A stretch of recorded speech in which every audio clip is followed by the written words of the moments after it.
think the last 10 overs, I felt the bowlers, they felt the heat, right from the start of the second power play. 36th over, I saw my best fast bowlers, battling through cramps, so that was the reason I bowled Zaheer Khan out, in that spell. I don't want to lose any overs from him.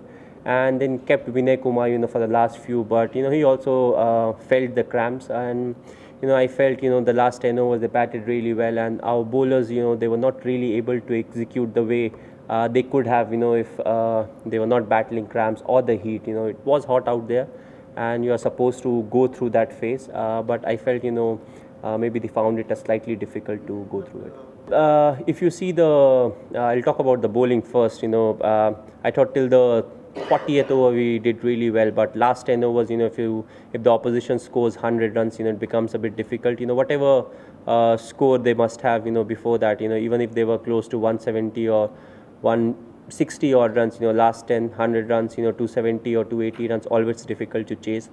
And I didn't want to bowl Jadeja when the left-hander was there. If you see, Wade was settled, once Warner got out. So I thought, I'm better off using an off-spinner, and Raina bowled really well. So after that, Wade was the one who was settled, and once he got out, Hussey came in and he got settled. So I was quite happy using the off-spinner, and, I got through the overs in the sense, Raina bowled 10 overs, 2 or 3 overs was bowled from Rohit Sharma. So there was no real need of, making him bowl just because he's there. Of course, he's a good bowler to have.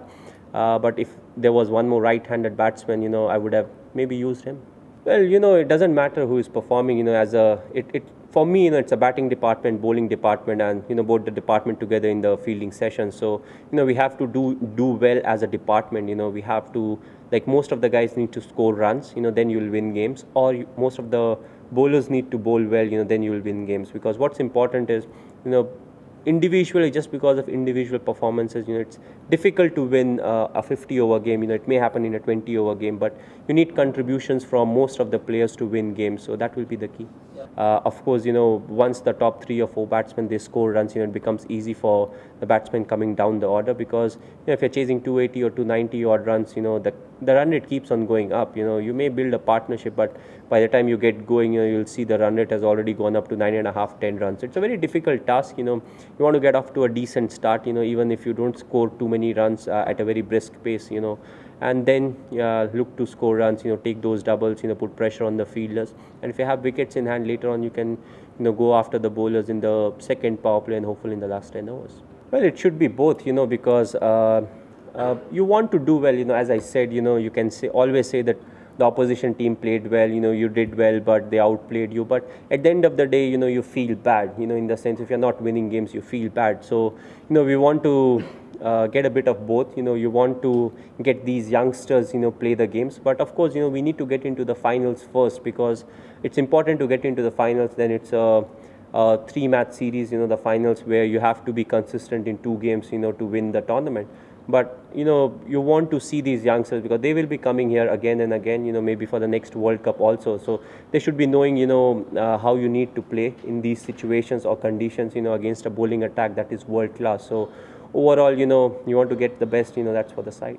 Well, I think, when it comes to talent, definitely we've got a lot of talent, in these youngsters, whether they are bowlers or batters. But, you have to reflect it, you need to score runs, keep the...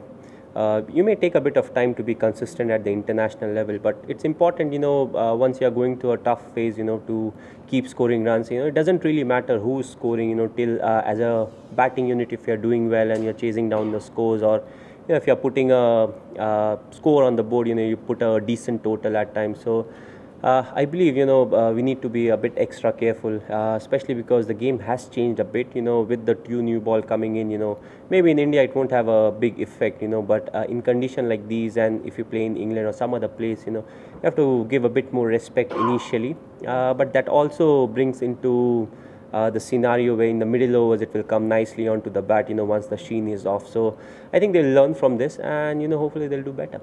Not too much, because this is the best fielding side that we have got. Of course, there were a few catches that were dropped, but it always happens, in cricket, where the best fielders, they drop catches, So I think it was a phase where we dropped a few catches, but hopefully we won't in the whatever games that we have left. It's difficult, to be an umpire if you're on the field, but if you're sitting in an air-conditioned room and if you have the luxury of having the replays in front of you, and then with your own time, whatever time you want to take, and then if you are supposed to decide, then the umpire should take maybe 1 more minute to press the right button, because you have different emotions going on the field. All of a sudden you are happy because a batsman got out, and after 2 seconds it's like, no, they pressed the wrong button. So it's not really a joke. If you're sitting in an air-conditioned room, make sure you're pressing the right button.